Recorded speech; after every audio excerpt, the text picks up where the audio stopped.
Welcome to हमारा शिक्षकालय। सो आज का टॉपिक है बहुत ही इंपॉर्टेंट, जो हम कंसंट्रेशन की टर्म्स जानेंगे सोल्यूशन की। तो टर्म्स के नेम मैंने आपके स्क्रीन पर है ही लिखे हुए हैं कि 8 टर्म्स हम इस वीडियो में कवर करने वाले हैं। बट इससे पहले जिसको नहीं पता है सोल्यूशन के मीनिंग और टाइप्स, वो जाकर मेरी पिछली वीडियो को देख लें। मैंने लिंक डिस्क्रिप्शन में भी डाला है, आप जाकर वहाँ से चेक कर सकते हैं। तो अब हम आगे बढ़ते हैं, ये टॉपिक्स में पढ़ते हैं। पहली टर्म है हमारे पास परसेंटेज। परसेंटेज यहाँ पर होती है, जैसे हमने मैथ्स में पढ़ा है कैसे निकालते हैं, मल्टीप्लाई बाय 100 होता है। इसमें हम लेते हैं सोल्यूट और सॉल्वेंट के बेसिस पे। तो ये भी 3 तरह की हैं। पहला है मास परसेंटेज। मास परसेंटेज में क्या होता है, जिसमें हम क्या है, हमारे पास सोल्यूट भी सॉलिड है और सॉल्वेंट भी सॉलिड है। तो उसका हम परसेंटेज कैसे निकालेंगे कि मास of solute divided by total mass of solution into में 100। ये हमारा होता है मास परसेंटेज। दूसरा हमारा है वॉल्यूम परसेंटेज। अब थोड़ा वर्ड से ही समझेंगे तो वॉल्यूम परसेंटेज में हमारे पास सोल्यूट भी लिक्विड है और सॉल्वेंट भी लिक्विड है, यानी कि volume of solute divided by total volume of solution और इनटू में 100। ये हमारा होता है वॉल्यूम परसेंटेज। थर्ड टर्म है हमारे पास मास बाय वॉल्यूम परसेंटेज, जिसमें हमारे पास कोई भी हम मास का कंपोनेंट लेंगे जो सोल्यूशन में प्रेजेंट है, जिसका हमें निकालना है, फिर divided by total volume of solution की, पूरे सोल्यूशन की क्या वॉल्यूम है इसका, और हम फिर मल्टीप्लाई करेंगे 100 से। ये हमारा होता है मास बाय वॉल्यूम परसेंटेज, और यही 3 टर्म्स थी परसेंटेज की। सेकेंड टर्म है हमारी स्ट्रेंथ। स्ट्रेंथ क्या होती है? स्ट्रेंथ हमारा है, इसका फॉर्मूला पहले मैं बता देती हूँ। इसको एस से डिनोट किया जाता है, मास ऑफ सोल्यूट इन ग्राम्स। ये टर्म्स बहुत याद रखनी पड़ेंगी कि हम किस में क्या चीज़ ले रहे हैं, ग्राम में ले रहे हैं, किलोग्राम में ले रहे हैं, लीटर में ले रहे हैं। तो ये ग्राम्स में, divided by volume of solution in litres. तो ये हमारा होता है स्ट्रेंथ। इसकी एसआई यूनिट अगर हम यहीं से निकालें तो वो आएगी ग्राम पर लीटर इनवर्स। ये इसकी एसआई यूनिट होती है। अगर मैं इसको आपको साइंटिफिक वे में डिफाइन करूँ एक डेफिनेशन के बेस पे, तो वो होगी strength of a solution is defined as the amount of solute in grams present in 1 litre of solution. Next आगे हमारी अगली टर्म है molarity. Molarity is one of the most important term है, क्योंकि इसका क्वेश्चन आएगा ही आएगा। मोलारिटी को हम डिनोट करते हैं कैपिटल एम से। इसका फॉर्मूला होता है number of moles of solute. तो मोल्स का फॉर्मूला आपको पता है क्या? नहीं पता तो मैं आपको बताती हूँ। Number of moles of solute upon में divided by volume of solution in litres. और इसका अगर हम एसआई यूनिट निकालें तो एसआई यूनिट इसकी होगी मोल पर लीटर इनवर्स, मोल पर लीटर या फिर मोल लीटर इनवर्स। मोल्स का फॉर्मूला क्या होता है? मोल्स हम निकालते हैं मास ऑफ एनी सब्सटेंस, है ना, जो भी हमें जिसका निकालना है उसका हम मास लेंगे और उसको डिवाइड करेंगे उसके मॉलिक्यूलर मास से। जो हमारे पास आंसर आएगा वो हमारा होता है मोल। ठीक है। नॉर्मेलिटी नेक्स्ट टर्म, जिसको हम डिनोट करते हैं एन से।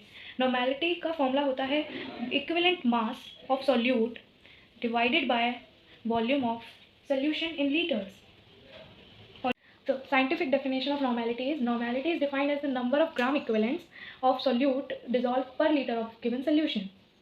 Okay, so next term is molality. इसमें ये डिफरेंस है, जो पहले हमने पढ़ी थी वो थी मोलैरिटी, और जो अब हम पढ़ रहे हैं वो है मोलालिटी। ये दोनों में बहुत ज़्यादा बच्चे कंफ्यूज होते हैं, और इसको हम डिनोट करते हैं स्मॉल एम से। इसमें और मोलैरिटी में बहुत छोटा सा डिफरेंस है, उसको समझिएगा।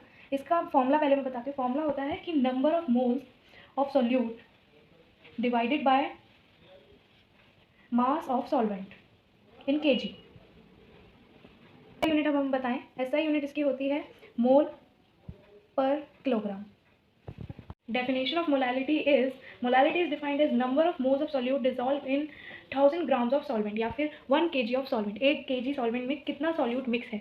नेक्स्ट हमारी है मोल फ्रैक्शन। मोल फ्रैक्शन की कोई ऐसा यूनिट नहीं है सबसे पहली बात, क्योंकि फ्रैक्शन में ऊपर भी मोल है और नीचे भी मोल आता है। तो अगर हमें किसी भी सब्सटेंस का फ्रैक्शन निकालना है, जैसे हमारे पास कोई सोल्यूशन है, आप इमेजिन करिए इसमें एक ए है प्रोडक्ट और इसमें एक बी प्रोडक्ट है, और उन दोनों को मिला के हमारा सोल्यूशन बनता है। तो जब हम इसका फ्रैक्शन निकालेंगे वो निकालेंगे, अगर मान लो हमें ए सब्सटेंस का वो निकालना है मोल फ्रैक्शन, तो हम निकालेंगे X A divided by X B plus X A, यानी कि जो मोल्स हमने सॉल्यूट सब्सटेंस ए के डाले हैं और टोटल कितने मोल्स इसमें प्रेजेंट हैं ए और बी के एडिशनल में, तो वो हमारा होगा मोल फ्रैक्शन।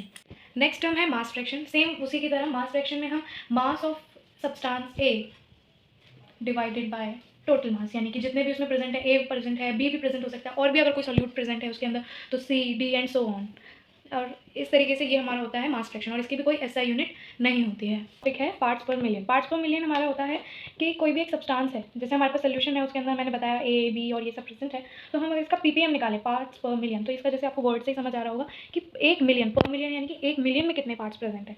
तो वहाँ से आएगा कि हमारा मास ऑफ ए, या फिर जिसका भी आपको निकालना है बी सी जो भी, ए अपॉन में मास ऑफ सोल्यूशन, कि टोटल सोल्यूशन का कितना मास है, डिवाइड इनटू में 10⁶, क्योंकि 1 मिलियन में क्या, 1 मिलियन हमारा कितना होता है 10⁶। तो इसीलिए हम बताएंगे कि 1 मिलियन में कितना मास प्रेजेंट है, उसको बोलेंगे पार्ट्स पर मिलियन। तो इसका डेफिनेशन की अगर हम बात करें तो डेफिनेशन होती है it is defined as mass of solute present in 1 million parts by mass of solution.